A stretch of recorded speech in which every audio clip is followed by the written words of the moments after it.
Mga utol, basta po. Ayan tayo, nasa bukid na. Panibagong araw, maulang araw pala sa amin lugar mga utol. Talaga birong away, nababalot ng ano, nababalot po ng ulap ang kalangitan. May kasama pang hangin mga utol, ano. Talaga birong. Ayan, titingnan natin yung ano din mga utol, yung ating lagay na ipot. Kung nga rin ang tumanim mga kodol, wari ko pwede na. Kaya nga lang ay maulan, ano siya mga kodol, yung bagang makulimlim pero hindi na ulan.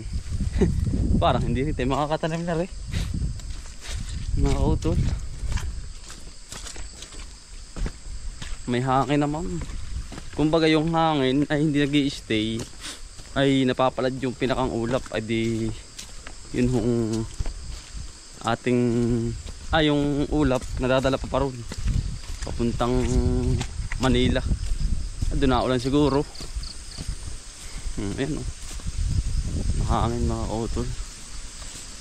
Hinabangan ko lang po aring kondisyon nga mga kautol eh. Yun yung ating mangyayari dito sa ating halamanan. Yung pipino natin ayos na mga utol. Sana yung maabot tayo dun, pero aabot siguro yan mga utol. At ano pandit ngayon, mahaba-haba pa mga utol. Yan, ito ay nakakondisyon talaga mga utol, itong ating halaman ng ito. Kasi kapag ibubuhos natin mga kautol ng biglaan sabay-sabay, tayo din na mahihirapan. Alam mo kung bakit mga kautol? Kulang tayo sa tao. At yung mga kapatid ni Parin Shelo ay umalis na, ay hindi natin maaaring pagsabay-sabayin yung ganitong sitwasyon. Kasi nga mahihirapan tayo, tulad na lang na rin noon nakaraan. Dadalwa kami, naabot kami ng alas 10. Wala mga kautol, hindi rin ano, talagang paayakan. Tawag kami ng backup. Pagkatapos ay ano, tumawag kami nung sa backup sa bayan. At hindi namin kaya, akala namin kaya namin. Pala naman pagkaka ano mga kautol, pagkakadami pala ng bunga. Ayan, ito na po yung malinis na ito mga kautol. At laging tine-check ni Parin Shelo itong ating ito. Puro daga na. May mga chicken manure na yan. Kompleto na mga utol. Kung bakit tatanim na po ba tayo? Ito naman ay ampalaya, sili or talong. Nangyayari ito mga utol. Dalawang isip pa tayo. Sana'y talong para matagal ang buhay. Pero hindi ari. Kasi ang tawag dun, ang ano, ang ampalaya ay may maraming uhod din yan.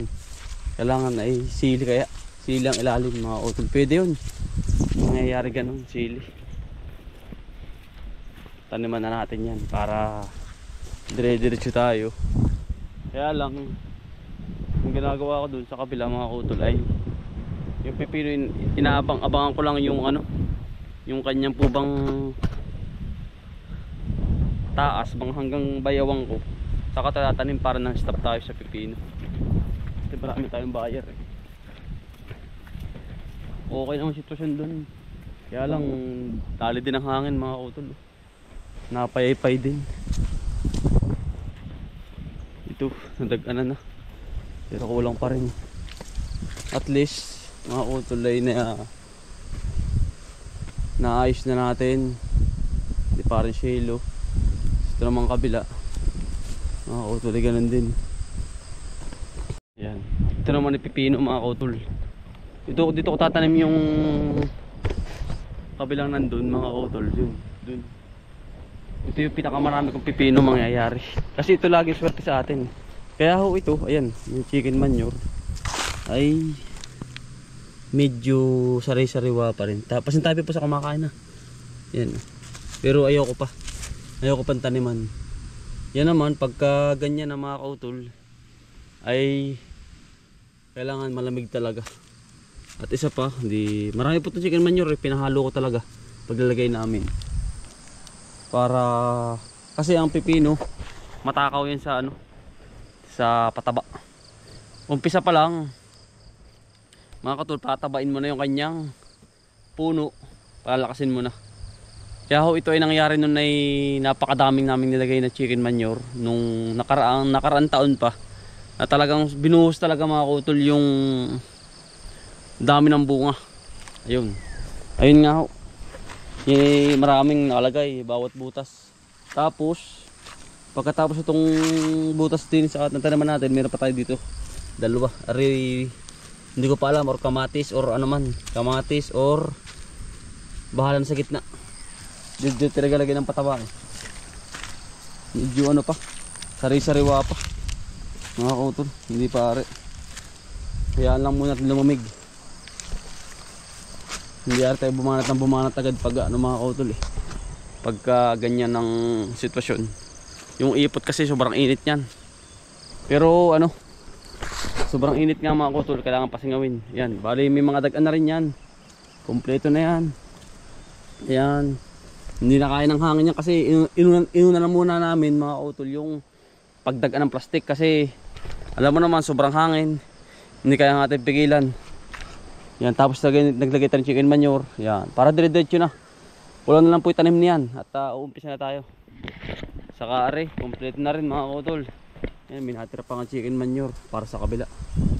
Ito, yan. Naka-ready rin ito lahat, ready na yan. Tatanim na lang tayo talaga mga kautol. Putol na to, mapapalitan natin. Pero, ayan. Saka ito, okay na to. Ano to, chicken manure, pasa. Maglalagay tayo ng chicken manure dito eh. Pero madali naman yan, ilan sako lang yan. Ayan. Tapos meron din tayo ditong talong saka sitaw dito sa baba. Tingnan rin natin sitaw dito. Bah, malago na ho pala mga kautol oh. Kaya hindi masyado nagtutubo. Madalang ang tubo ng sitaw. Hindi naglago mga kautol. Hindi naglago ang ating sitaw dito.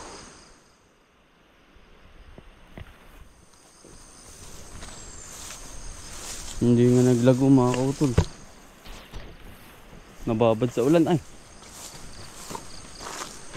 Nababad sa ulan.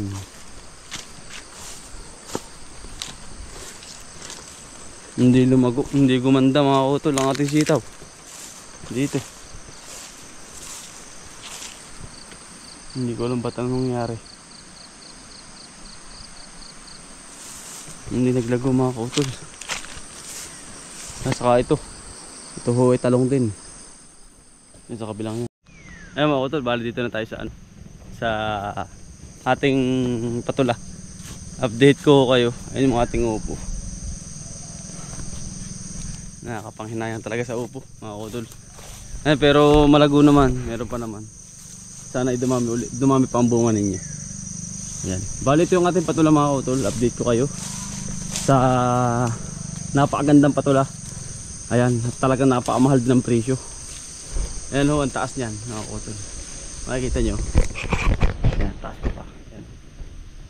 Yan po ang patula natin ngayon. Talagang sana'y umabot din tayo dito. Pagkamahal din po ng presyo mga kautol, halos 70 ang kilo for the first time mangyayari. At dito sa ating patula. Marami na siyang bunga mga kautol totally. Ayan o. Update ko kayo ha. Ayan. Mabilis lang yan. Ang dami din bulaklak sa taas. Tama mga kautol, tama yung ating ginawa. Bawat kawayan, yun lang ang tanim. Kasi kung lilimitan mo mga kautol, tayo po ang mahihirapan. Ano kung bakit mga kautol? Yan o ay sobrang kapal ng nilalakbay. Yan ay tuloy-tuloy ang ito yung pinakansang hindi ko na nga pinutulan mga kautol kasi bibigat lalo itong pinroning. Pero iba pinroning ko nung bata pa sila, pero ngayon hindi na. Ayan o, tamo mga kautol, halos naguhugpong-hugpong na yung kanilang gapang sa punot dulo. Ayan o, kita nyo po, ayan, kakaunti na. Ayan, ito humugpong na ito, itong eryang to. Yan ho mga kautol ay isang abono pa lang at organic, at isa pa ay yung systemic na calcium nitrate yun, nitrate mga kautol. Ay ngayon, ayan mga kautol, no? Napakadami ng bunga. Ayan, perbalis. Ayan po ang bulaklak, pagkakapal din. Tapos nagsisimula na silang mamunga ng malalaki. Ayan, no? Diba? Yung isa pang sikreto mga kautol kapag kayo magtatanim ng patula. Ako hindi veterano sa patula mga kautol. Kumbaga na experience ko lang na mas magaling ay tabunan ang puno. Kasi nga ito po ay magaling sa ulanan mga kautol. Panalo itong patula. Naporbasan ko sa kay si Jimmy Speck. Ayan, isang iniidolo ko na maghahalaman sa ampalaya or anumang uri ng halaman. Upo, patula ang dinadalin niya pag maulan mga kautol. Kumbaga natututo na tayo sa paghahalaman mga kautol. Yun yung sikreto niya kapag gantong rainy season. Yun, patula. Ayan po, di na nga, bawat puno may lagay. Tapos isa pa mga kautol ay sa bawat kawayan, yun lang ang may tanim. Tama po ngayon, humugpong na. Ayan na, humugpong na. Ang haba. Ayun, papunta na sa langka. Yan daw po pala kulang at kulang ang gagapangan. Aba, pagkalaki na pala na rin mga kautol. Hindi nga tinakapa rito. Meron na rin. May mga bunga na. Ito po yun mga kautol. Kaya sabi ko, ganun pala. Ayan, katulad nito. Tamo mga kautol, ang layo na kulang at na.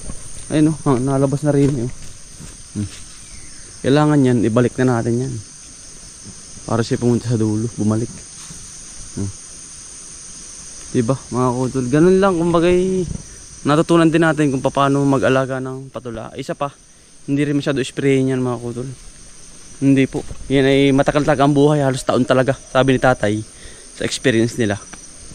Kaya maganda rin ito pang araw-araw, pambayad sa tao, pambayad sa pambili ng mga fertilizer, pang araw-araw mga kautol. Kapag nagsimula na po yan, halos dire-diretso na mga kautol. Yan po ay mapupuno mga kautol. Yan, talagang success ang tanim natin mga kautol sa paghahalaman ng patula. At natutunan din natin kung paano mag-alaga. Yan, napakagarbo na. Thank you Lord at baka makabawi tayo dito. Kautol, anong ganda ng ating tanim doon mga kautol. Bigla nabubulok lang. Ay sayang, nabulok na.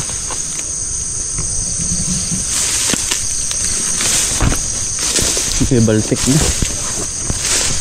Dito mga kautol, umagang-umaga. Ay muna tayo.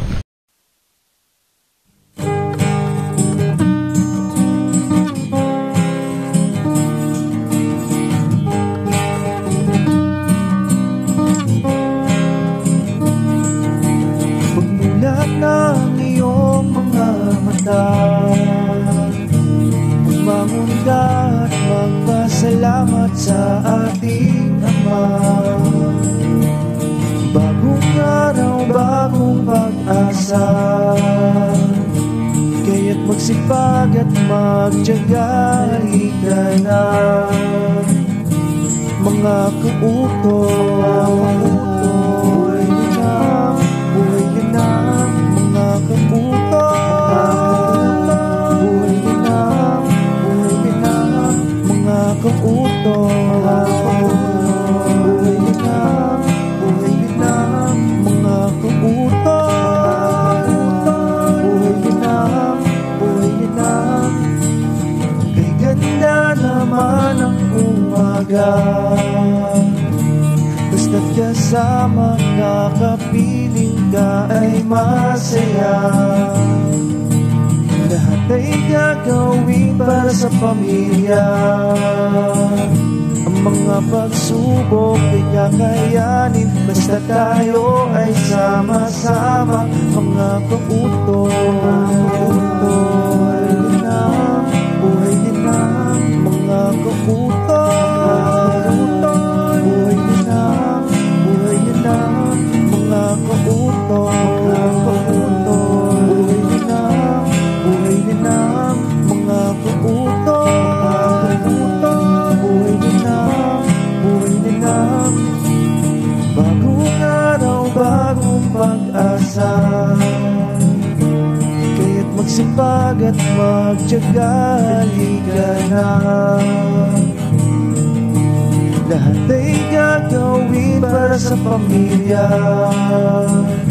Ang mga pagsubok ay kakayanin, basta tayo ay sama-sama.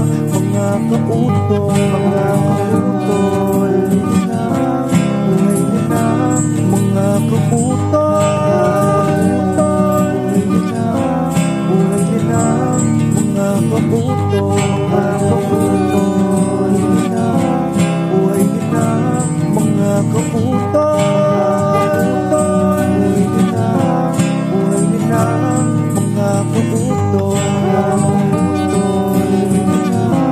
Buhay linang, mga kautol.